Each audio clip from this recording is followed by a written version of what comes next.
Hi friends, good morning. All of you well? So I am the well.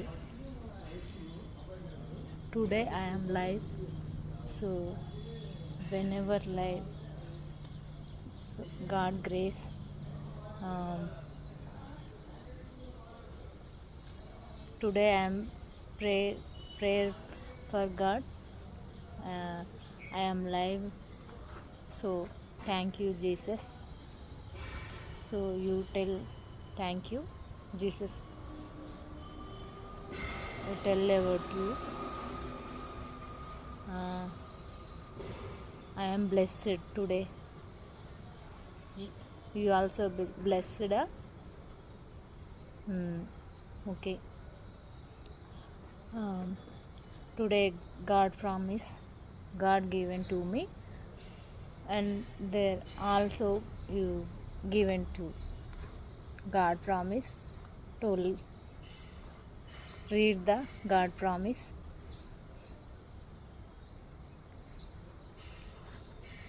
So ఎందుకు ఇలా చదువుతున్నాను అంటే చెప్తున్నాను తర్వాత చెప్తాను. ఫస్ట్ అయితే వాగ్దానం చదువుతాను, టైం ఉండదు నాకు. నేను నీకు తోడై ఉన్నందున వారు నీపై నీ విజయము పొందజాలరు. మళ్ళీ చదువుతున్నానండి. నేను నీకు తోడై ఉన్నందున వారు నీపై నీ విజయము పొందజాలరు. ఇది ప్రభువు నాకు ఇచ్చిన వాగ్దానము. మరి మీకు అనుగ్రహించే వాగ్దానాన్ని మీరు కూడా చదవాలి అనేసి నేను ఇంగ్లీష్లో నాకు వచ్చిన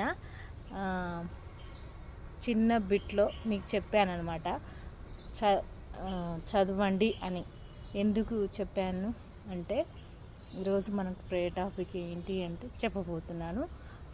ఈరోజు మా పాప నన్ను ట్యూషన్కి వెళ్ళేసి వచ్చి నువ్వు ఇంగ్లీష్లో మాట్లాడు, నేను ఇంగ్లీష్లో నీకు మాట్లాడతా, నువ్వు ఇంగ్లీష్లో మాట్లాడగలగాలి కదా అని మమ్మీ అనేసి అన్నదనమాట. అందుకనే ఈరోజు నేను ట్రై చేశాను. అంటే వారి యొక్క విన్నపాన్ని మనము నెరవేర్చాలి కదా, కాబట్టే నేను ఈరోజు ట్రై చేశాను ఫ్రెండ్స్. ఇలా మదర్ గురించి, ఫాదర్ గురించి వాళ్ళు ఉన్న మూడ్లోనే ఉండకుండా చేంజ్ చేయడానికి పిల్లలు మనల్ని మార్చడానికి ట్రై చేస్తున్నారు. ఇలా మిమ్మల్ని కూడా వీడియో చూసే వాళ్ళని అనేకులు కూడా